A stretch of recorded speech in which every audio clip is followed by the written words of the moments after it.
모세가 홍해에서 이스라엘을 인도하며 그들이 나와서 수르 광야로 들어가서 거기서 사흘 길을 걸었으나 물을 얻지 못하고 마라에 이르렀더니 그곳 물이 서서 마시지 못하겠으므로 그 이름을 마라라 하였더라. 백성이 모세에게 원망하여 이르되 우리가 무엇을 마실까 하매 모세가 여호와께 부르짖었더니 여호와께서 그에게 한 나무를 가리키시니 그가 물에 던지니 물이 달게 되었더라.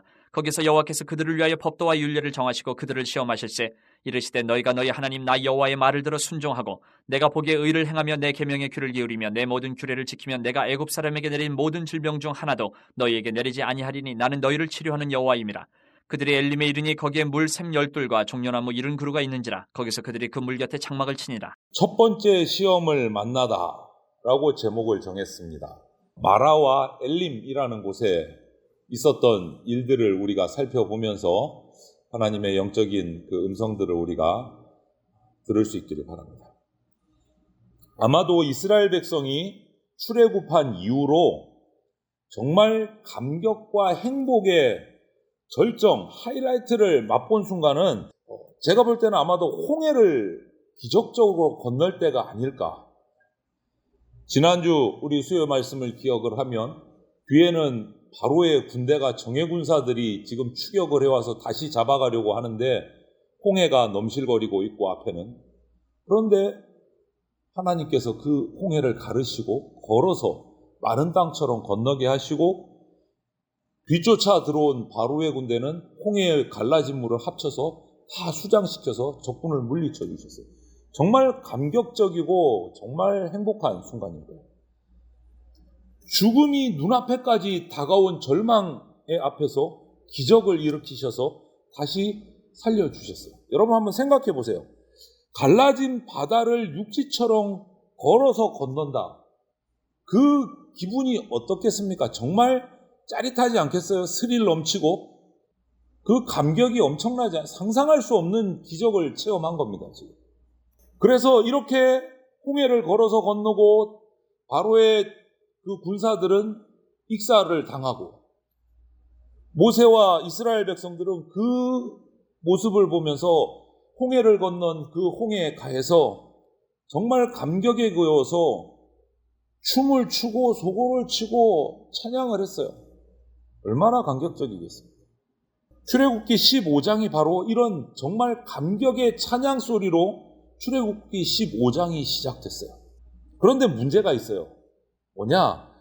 이 노래, 이 춤이 오래 갔으면 좋겠는데 오래 가질 못했다라는 거예요. 얼마나 오래 가지 못했느냐? 딱 3일이요. 3일 뒤에 이 춤과 노래와 찬양과 감격이 완전히 180도 뒤집어져서 역전이 되어버립니다. 3일 만에. 오늘 본문의 22절을 먼저 보십시오. 모세가 홍해에서 이스라엘을 인도하며 그들이 나와서 수르 광야로 들어가서 거기서 사흘 길을 걸었으나 물을 얻지 못하고 이렇게 기록하고 있어요. 물이 문제였어요. 물이. 광야에서 여러분 정말 메마른 광야에서 3일을 물을 마시지 못하고 그냥 있는 것도 아니고 그 뜨거운 떼약볕 속에서 걸었어요. 광야를 3일 동안 물 한 모금 마시지 못하고 마침내 3일 만에 백성들의 찬양이 춤이 그쳐지고 대신 원망이 터져 나오기 시작했습니다. 지도자를 원망하고 우리를 애굽에서 이끌어내신 하나님도 원망하고 그런데 3일 만에 그렇게 원망하고 있는데 다행히 우물을 발견을 했습니다. 그래서 23절을 보니까 벌컥벌컥 마셨겠죠. 3일을 목이 말랐는데 그런데 마실 수 없는 물이었어요. 병든 물이에요. 쓴 물이에요. 그래서 그곳 이름을 마라라고 지었습니다. 마라. 이 뜻은 쓴맛, 쓰디쓴 고통 이런 뜻이 있어요. 마라라는 말이에요. 쓰디쓴 고통.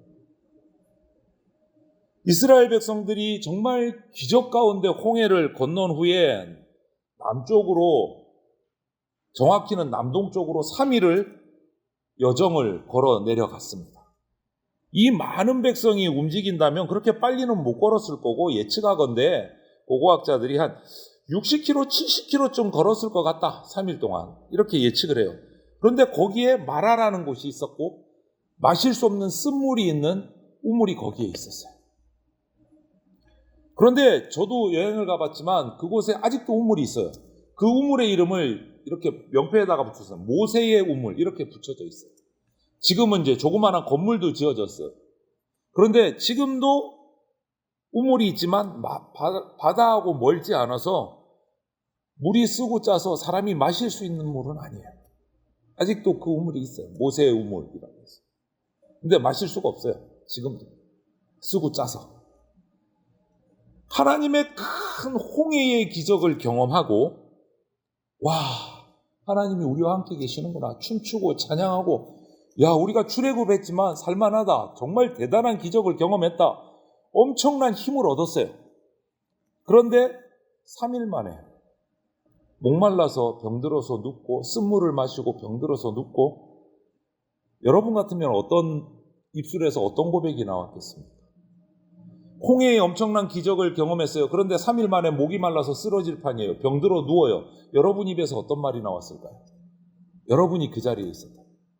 오늘 우리가 깨닫고자 하는 교훈이 여기에 있습니다.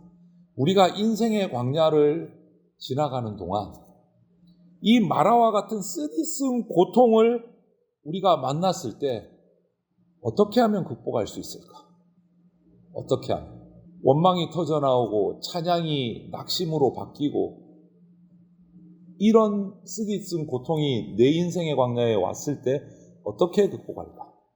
먼저 첫 번째 극복 방법은요. 하나님 앞에 나와서 기도하라. 기도하라. 오늘 보십시오. 이제 이스라엘 백성들이 이 시점에서 쓰디쓴 물을 만나서 마실 수는 없고 목은 말라서 쓰러져 가고 무엇을 할 수 있었어요? 기도밖에 없는 거잖아요. 그런데 24절을 보니까 이 이스라엘 백성들에게서 먼저 시작된 것은 기도가 아니고 원망이었어요. 원망이었어요. 그런데 지도자 모세는 반응이 어땠습니까? 25절을 보니까 모세가 여호와께 부르짖었더니 기도했더니 백성은 원망했고 지도자 모세는 부르짖어 하나님 앞에 기도했어요. 여러분 원망이라는 것은요 백해무익합니다. 원망은 이 원망을 하면 그 어려운 상황을 변화시킬 수 있으면 원망을 하겠는데 원망을 아무리 해봐야 상황은 변화되지 않습니다. 어려운 상황이 없어지지 않는다라는 거예요. 문제를 해결할 수 없다라는 거예요. 원망을 가지고. 그러나 기도는요. 그 상황을 변화시킬 힘이 있습니다.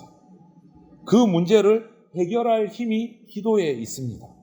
믿으시기 바랍니다. 그래서 이 쓰디쓴 고통이 내 인생 광야에서 닥쳤을 때 원망하고 불평하기보다는 우리는 기도해야 합니다. 염려하고 근심하기보다는 기도를 해야 합니다. 그런데 여기서 기도한다는 것이 그냥 다만 기도만 한다 이런 의미는 아닌 겁니다. 기도하면서 우리 계속 요즘 말씀에 나오죠. 부르짖어 기도만 하는 것이 아니라 그 다음에 뭐를 해야 된다고요? 잠잠히 하나님의 음성을 듣고자 귀를 기울여야 합니다. 귀를 기울여야 합니다. 오늘 다시 모세의 기도로 부르짖는 기도로 돌아와 보십시오. 모세가 부르짖었습니다. 여호와께 기도했습니다. 이 어려운 상황을 기도했어요. 백성들이 목말라서 지금 픽픽 넘어지고 있어요. 쓴물을 마시고 병들어가고 있어요. 모세는 그래서 부르짖어 기도했습니다. 그 다음이 뭔가를 보십시오. 모세가 그렇게 기도했습니다. 기도 속에서 어떤 해답을 얻었습니까? 25절 뒷부분에 보면 여호와께서 그에게 한 나무를 가리키시니 그가 물에 던지니 물이 달게 되었더라. 이 마시지 못할 쓴물에 대한 해답이 먼 곳에 있지 않았던 거예요. 가까이 있었어요. 가까이. 기도하기 전에도 그 해답이 있었어요. 그런데 기도하기 전까지는 그 해답을 볼 수도 없고 알 수도 없었어요. 그런데 기도할 때 보였어요. 기도할 때 깨달았어요. 결과적으로 어떻게 됐습니까? 그 먹을 수 없는 쓰디쓴 마라의 그 우물물이 마실 수 있는 아주 깨끗한 단물로 변화됐어요. 기도의 응답이 돼요. 그렇다면 우리도 이제 그 쓰디쓴 고통 앞에서 원망은 그치고 그 문제를 가지고 주님 앞에 나가서 기도해야 돼요. 그리고 나서 두 번째는요, 말씀에 대한 순종의 결단이 있어야 됩니다. 기도했으면, 하나님의 음성을 들었으면 순종이요. 마라의 쓴물이 단물로 변화된 다음에 하나님께서 또 말씀하십니다. 백성에게 요구하신 게 있습니다. 무엇인가 하면 25절 하반부에 보면 거기서 여호와께서 그들을 위하여 법도와 율례를 정하시고 그들을 시험하실세, 이렇게 되어 있어요. 쓴물을 단물로 바뀌어서 마시게 한 후에 하나님이 하신 게 뭐냐? 다시 말씀을 주신 거예요. 규례와 법도를 정하고 그들에게 시험하셨어요. 말씀을 다시 주신 거예요. 여러분, 왜 그러셨을까요?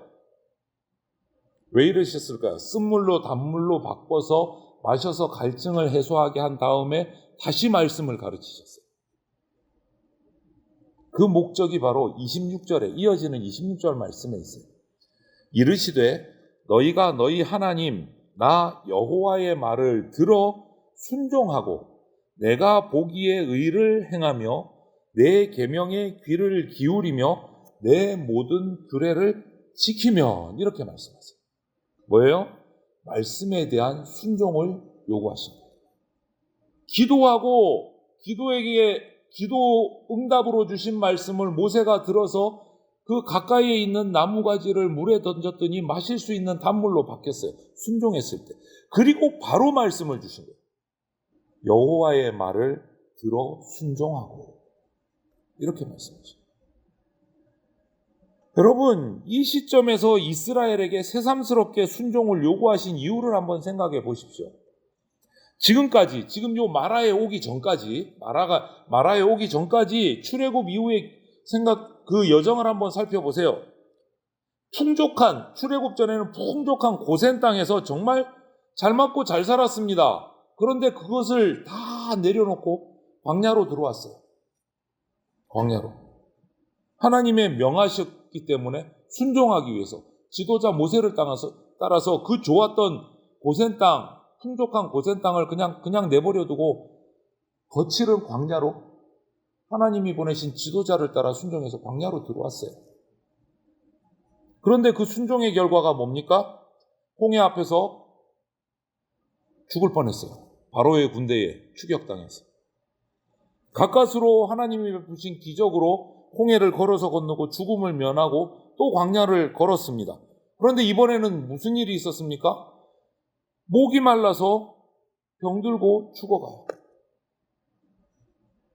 그러니 여러분, 이 마라의 쓴물을 마시면서 어떤 생각이 들었을까요? 이스라엘 백성. 와, 하나님 말씀 이렇게 순종하고 좋은 거 다 내버려두고 나왔는데 하나님 말씀 순종해봐야 말짱 꽝이다. 계속 힘든 일만 생긴다. 이런 생각이 들었을 거예요. 고센 땅, 그 애굽에 계속 있었으면 잘 먹고 잘 살고 그냥 살았을 텐데. 종로로 다니라고 힘들기는 했지만 그래도 먹을 거, 목마를 거 없었는데 순종하니까 더 어려운 일이 생기네. 죽을 뻔했네. 이런 말이 나올 수 있어요. 그런데 이 마라의 쓴물의 경험은요, 오늘 뭐라고 하십니까? 25절 하반부에 그들을 시험하실세. 테스트였어요. 테스트. 이스라엘 백성을 테스트하신 거예요. 그들을 시험하실세. 시험의 내용이 뭐예요? 순종을 하고 순종의 길에서 나아가고 있는데 자꾸 어려움이 생겨요. 하나님 말씀 믿고 순종했는데 좋은 일이 아니고 자꾸 어려운 일이 생겨요. 그때 하나님의 시험이 뭐냐? 그래도 순종하겠느냐? 이게 하나님의 시험이에요. 너 나 믿고 내 말 따르겠다고 결단하고 순종하면서 인생을 살아가는데 자꾸 어려운 일이 생기지. 그래도 나 순종할래? 이게 하나님의 시험이에요. 말씀 따라 사니까 좋은 일이 생기는 게 아니고 자꾸 어려운 일이 생기네. 그래도 순종하는지를 시험하십니다. 여러분, 이 시험, 테스트는 왜 주어집니까? 우리 학생들이 또 우리가 학교 다닐 때 정기적으로 계속 시험을 치잖아요.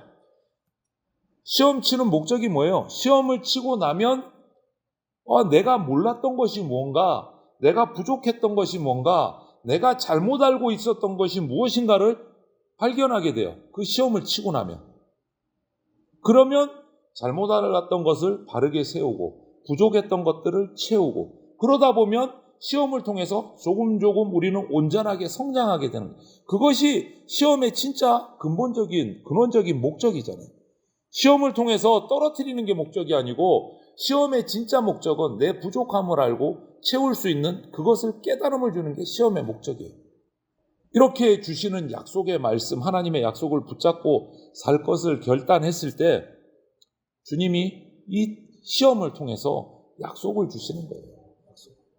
26절 금방도 읽어드렸잖아요. 내 모든 규례를 지키면, 시험을 통과하면 내가 애굽 사람에게 내린 모든 질병 중 하나도 너희에게 내리지 아니하리니 나는 너희를 치료하는 여호와입니다. 순종의 어려움의 테스트를 통과하면, 합격하면 질병 중 하나도 내리지 않겠다. 너희를 치료하겠다. 이것이 하나님의 목적. 시험을 통과하면, 순종의 시험을 통과하면 이렇게 잘되게 해주겠다. 약속하시는, 언약을 주시는. 무슨 말입니까? 하나님의 말씀. 지금 광야에서 시작하자마자 어려움이 연속으로 펑펑펑 터져서 지금 시험 들어가지고 시험을 통과하지 못하고 떨어지려고 하니까 하나님이 마라의 쓴물을 단물로 바꾸시면서 다시 한 번 더 말씀을 주시는 거예요. 이 말씀을 지켜 순종하면, 통과하면, 이 말씀 붙들고 앞으로도 살아가면 질병이 없을 것이다. 질병이 오더라도 내가 다 치료해 주겠다. 하나님이 함께 하시면 열악하고 메마르고 거친 광야이지만 걱정할 것이 없도록 해주시겠다. 여러분, 그렇기 때문에 우리가 육체적인 운동 중요합니다. 적절하게 영양제를 먹고 보약을 챙기는 것, 건강 챙기는 것 중요합니다. 그거보다 더 중요한 것은 순종의 삶을 사는 거예요. 영적인 건강도 챙기셔야 돼요. 잠언 3장 1절에 보면 이런 말씀이 있습니다. 내 아들아, 나의 법을 잊어버리지 말고 너의 마음으로 나의 명령을 지키라. 이렇게 말씀하세요. 그리고 이어지는 8절 말씀에 이것이 너의 몸에 양약이 되어 너의 골수를 윤택하게 하리라. 이렇게 말씀하셨어요. 여러분, 그러니까 매일 비타민도 드시고 보약도 챙기시되 거기에 빠뜨리지 말고 더해서 매일 영혼의 약인 구약과 신약도 챙겨서 드셔야 돼요. 말씀이 우리 영혼의 영양제라는 것을 믿으셔야 돼요. 말씀이 치료제인 겁니다. 그 약속하고 계시잖아요. 지금 오늘 본문에서, 잠언에서 계속해서. 여러분, 인생의 쓰디쓴 마라의 고통을 극복하는 비결이 뭡니까? 기도하고 주시는 말씀에 순종으로 결단하는 겁니다. 그래서 주일 하루만의 예배가 아니라 매일매일 말씀 앞에 엎드리고 묵상하고 그 말씀을 깨닫는 경건의 시간이 그래서 중요한 겁니다. 그리고 마지막으로 하나 더, 많은 경우에 우리가 인생의 그 어려움의 장에서 부르짖어 기도할 때 있습니다. 기도합니다. 그리고 말씀에 대해서 순종을 결단했습니다. 그럼에도 불구하고 여전히 힘들 때가 있어요. 여전히. 환경이 안 바뀌어요. 기도도 했고 주신 말씀을 따라 결단했어요. 순종을. 그런데 광야는 여전히 덥습니다. 여전히 물이 없습니다. 밤이 되면 살을 에른 듯한 추위가 몰아칩니다. 기도했는데, 순종할 거라고 결단했는데 물은 여전히 없어요. 목말라요. 미래는 내일은 물이 있을까? 불투명해요. 그때 어떻게 해야 되겠습니까? 마지막 하나 남은 게 있어요.